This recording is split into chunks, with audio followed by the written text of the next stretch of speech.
All right, I'm here with Coach Jeremy Sudbury of Iowa State. His Cyclone men finished second today, 12 points behind BYU at the cross-country championships. Can you talk to us a little bit about what you saw out of your guys in that race today? Yeah, first off, unbelievable job by Coach Eystone and BYU. They ran awesome.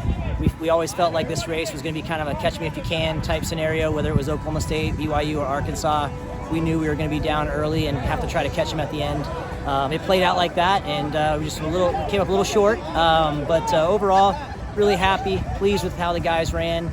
Anytime you get within 13 points of winning a national title, it's a little bittersweet. But we've been second now twice in the last 4 years, and I just think it speaks to our program, the culture we're building, and the type of guys that we have that are big believers. And you can hear them in the background right now, all excited still. So this will be good. This will be a catalyst for our program. We're going to really enjoy this today on the bus ride home and over the weekend, and then hopefully get back to work and start thinking about how we put ourselves in this position next year. I think on the big board here, I think your guys' team result came in first, and you were in first for a second, and then BYU came in ahead of you. What were the emotions like waiting to see how those final scores played out? Yeah, I knew with 2K to go, they were going to come back, and I knew we were going to close the gap. I was just hoping we could make up the deficit. I think we were down. I have to go back and look at it, 9K. I want to say we were down maybe almost 30 or 40 points, and so it did play out like I thought, and our fifth man caught their fifth man.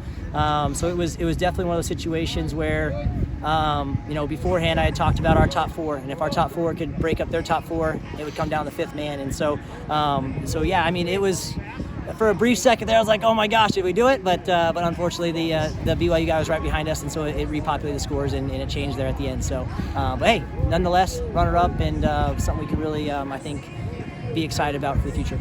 Can you talk about the growth you saw out of your team this year? You were, I think, fifth last year, now runner-up. Can you talk about that growth year over year for you guys? Yeah, I think it's a lot of it was development. I think we had a lot of guys that went to a new level this year.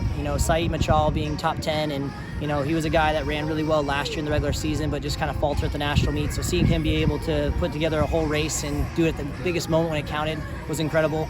Sinelli Masando, same thing, just all season just kind of looked a little off, but every time we get these big meets, national championships, he did it last year, getting 16th. Outdoors getting 7th in the 10K, and then today coming through and having a big 24th performance for us. And then Joash Ruto. Joash is another guy that he's only been in the U.S. now 7 weeks, had some issue with his visa, and so every week he's gotten better. And honestly, little bum for him. He was in 13th at 4K, got tripped, fell down, lost his shoe, put it back on, and still rallied and finished 34th. So just, again, shows how much he is a team guy, didn't let anybody down, and wanted to, finish as hard as he could, even though he took a pretty good tumble. I haven't seen the tape yet, but I keep hearing he got knocked around pretty good, so we'll make sure he's okay. And then obviously Robin Barra, been our number one all season, super consistent, moving up to 10K today. I think he got himself in a little trouble early, but ultimately, same thing. There was a lot of pain in that face the last 1K, but he didn't let anybody down. He grinded out to finish All-American. So, and then obviously Gable Seifert, a guy that was third NCAAs last year for us in steeplechase, and just one of our big leaders. We're going to really miss him after he leaves this year, and just something that has been really special for me to watch him grow, just from an Iowa kid that just kind of took a chance and just really has each year gotten better and better. Devin Kipiego, just a true sophomore from Rhode Island, another kid that has got a lot of big upside, and Tim Sint finishing out, having all those guys in the top 100 just speaks to our depth. And we had 3 guys here that didn't run, that were all region at last week, and so again, it takes a whole team effort, and when you have that kind of depth, it just makes it more enjoyable to have that group work together and climb together and have these moments like today.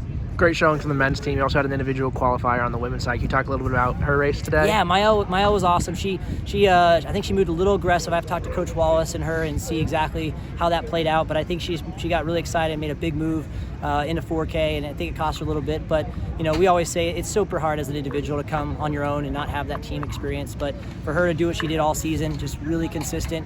I think she made a big jump in fitness, and I think she's an athlete that she's always been a little bit better on the track, so we're excited to see maybe she'll run in Boston in a couple weeks and be a big catalyst for her going into the indoor and outdoor season.